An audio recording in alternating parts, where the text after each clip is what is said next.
کتاب عطا فرمائی ہے اس کا ذکر فرما رہا ہے۔ فرمایا کہ اے بنی اسرائیل، یاد کرو کہ جب ہم نے موسیٰ علیہ السلام کو کتاب عطا فرمائی،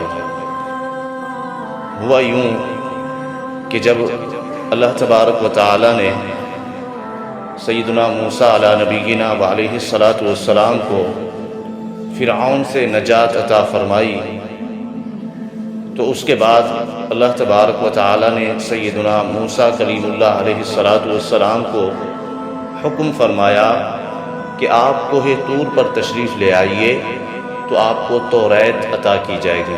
جس طرح ہمیں اللہ تبارک و تعالی نے ہمارے آقا علیہ السلام کو قرآن کریم عطا فرمایا، اسی طرح موسیٰ علیہ السلام کو تورات عطا فرمائی۔ فرمایا کہ اے موسیٰ، آپ کوہ طور پر تشریف لے آئیے تاکہ آپ کو تورات عطا کی جائے۔ اب جناب سیدنا موسیٰ کلیم اللہ علیہ السلام کوہ طور پہاڑ پر تشریف لے گئے اور 40 دن تک وہیں جلوہ گر رہے، تو مولا تبارک و تعالی نے آپ کو تورات عطا فرمائی۔ اب بات یہ ہے کہ حبیب اور کلیم میں فرق عرض کرتا ہوں کہ دیکھیے کہ جب موسیٰ علیہ السلام کو اللہ تبارک و تعالی نے کتاب عطا فرمانے کا حکم دیا تو فرمایا کوہ طور پر تشریف لے آؤ تو وہاں تمہیں کتاب دی جائے گی۔ لیکن جب بات آئی اپنے حبیب کی، ہمارے آقا محمد الرسول اللہ صلی اللہ تعالی علیہ وسلم کی، تو مولا تبارک و تعالی نے یہ نہیں فرمایا کہ اے محبوب آپ کعبہ مشرفہ کے اندر تشریف لے آؤ، یا یہ نہیں کہا کہ آپ مسجد حرام میں آ جائیں، یا یہ نہیں فرمایا کہ آپ مکہ میں ہوں گے تو قرآن آپ کو عطا کیا جائے گا، یا یہ نہیں فرمایا کہ آپ مدینہ میں آ جائیں، مسجد نبوی میں آ جائیں، یا مسجد اقصیٰ بیت المقدس میں آ جائیں تو آپ کو قرآن عطا کیا جائے، یہ نہیں فرمایا۔ بلکہ ہوتا یہ تھا کہ جب نبی پاک علیہ السلام مکہ میں ہوں تو قرآن مکہ میں نازل ہو جاتا، جب نبی پاک علیہ السلام مدینہ میں ہوں تو قرآن مدینہ میں نازل ہو جاتا، جب حضور نبی رحمت صلی اللہ تعالی علیہ وسلم مقام بدر میں ہو، جنگ بدر میں ہو تو قرآن بدر میں نازل ہو جاتا۔ یعنی جہاں جہاں حضور ہوتے جبریل علیہ السلام قرآن لے کر وہاں حاضر ہو جایا کرتے تھے۔ تو یہ کلیم اور حبیب میں فرق ہے۔ تو اس لیے میرے امام نے کہا کہ تیرا مسند ناز ہے عرش بری، تیرا محرم راز ہے روح امین، تو ہی سرور ہر دو جہاں ہے شہا، تیرا مثل نہیں ہے خدا کی قسم۔ اعلیٰ حضرت فرماتے ہیں کہ موسیٰ کلیم اللہ علیہ السلام کی شان و عظمت اپنی جگہ، عیسیٰ علیہ السلام کی شان و عظمت اپنی جگہ، حضرت سیدنا ابراہیم علیہ السلام کی شان و عظمت اپنی جگہ، سیدنا آدم علیہ السلام کی شان و عظمت اپنی جگہ، فرماتے ہیں ان تمام کی شان و عظمت اپنی جگہ، مگر جو رب تعالی نے ہمارے نبی پاک علیہ السلام کو شان و عظمت عطا فرمائی، نہ کسی کو یہ ملے گی اور نہ ہی تا قیامت کسی کو عطا کی جائے گی۔ تو یہ اس لیے ہمارے امام نے یہ بھی کہا کہ وہ خدا نے ہے مرتبہ تجھ کو دیا، نہ کسی کو ملے نہ کسی کو ملا۔ تو سیدنا موسیٰ علیہ السلام جب کوہ طور پر تشریف لے گئے تورات لینے کے لیے، تو آپ کی قوم کا ایک شخص تھا جس کو سامری کہا جاتا تھا، اس نے یہ کیا کہ اس کے ساتھ جو لوگ تھے، جو قوم بنی اسرائیل تھی، ان سب سے جواہرات کو جمع کیا، سونا جمع کیا۔ اب ان جواہرات سے اس نے ایک بچڑا تیار کر دیا، سونے کا ایک بچڑا بنا دیا۔ اب جب بچڑا تیار ہو گیا تو پھر اس بچڑے کے منہ کے اندر کچھ ڈال دیا تو وہ بچڑا بولنے کے لائق بھی ہو گیا۔ اب اس بچڑے نے بولنا بھی شروع کر دیا۔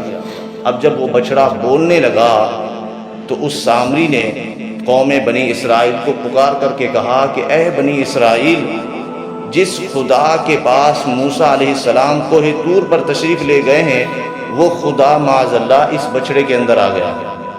اس سامری نے کہا۔ جب اس سامری نے یہ کہا اور بچڑے کو بولتا ہوا بنی اسرائیل والوں نے دیکھا تو وہ اکثریت بہک گئے اور اس بچڑے کی پوجا کرنے لگ گئے۔ حضرت سیدنا ہارون علیہ السلام بھی موجود تھے، انہوں نے منع بھی فرمایا مگر ان کی بات سننے کو تیار نہیں ہوئے، اور اکثر لوگ بہکے اور اس بچڑے کی عبادت کرنے لگ گئے۔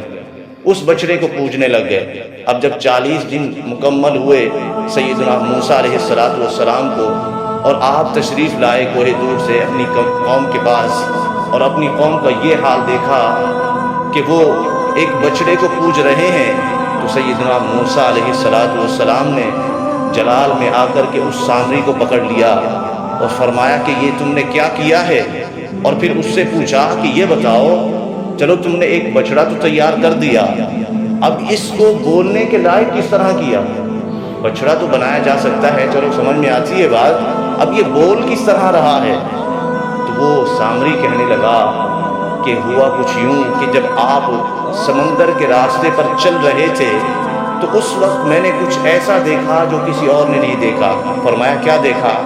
تو وہ سامری کہنے لگا کہ میں نے دیکھا کہ ایک فرشتہ جو آپ کے گھوڑے کی لگام کو پکڑ کر کے چل رہا تھا۔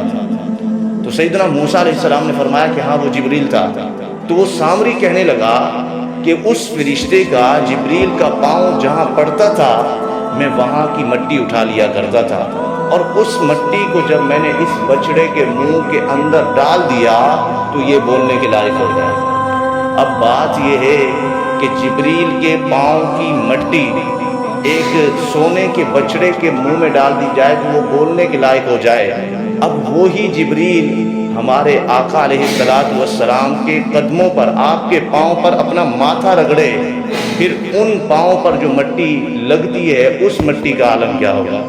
ہاں جی، جس مٹی نے نبی پاک علیہ السلام کے قدم کو چوما، پھر اس مٹی کا رتبہ کیا ہوگا؟ اس لیے تو ہمارے امام نے کہا نا کہ ہم اس خاک سے بھی محبت کرتے ہیں جو خاک مدینے میں ہے، ہم ہر اس شے سے محبت کرتے ہیں جس کو ہمارے آقا علیہ السلام سے نسبت ہے۔ اور اس واقعہ سے ہمیں یہ بات بھی سمجھ میں آئی کہ اگر قوم کا رہنما کہیں چلا جائے تو قوم بدک جاتی ہے، یہاں تک کہ بچڑے کو اپنا معبود بنا بیٹھتی ہے۔ تو اس لیے قوم کے اندر رہنما ہونا ضروری ہے۔ ابھی جو ہمارے اندر ہمارے رہنما موجود ہیں وہ علماء ہیں، ہمیں چاہیے کہ ہم اپنے علماء کی قدر کریں۔ ایسا نہ ہو کہ علماء ختم ہو جائیں، علماء حق، علماء حق، اگر علماء حق ختم ہو جائیں تو پھر ہمارا اور تمہارا کیا حشر ہوگا ہم اندازہ بھی نہیں لگا سکتے۔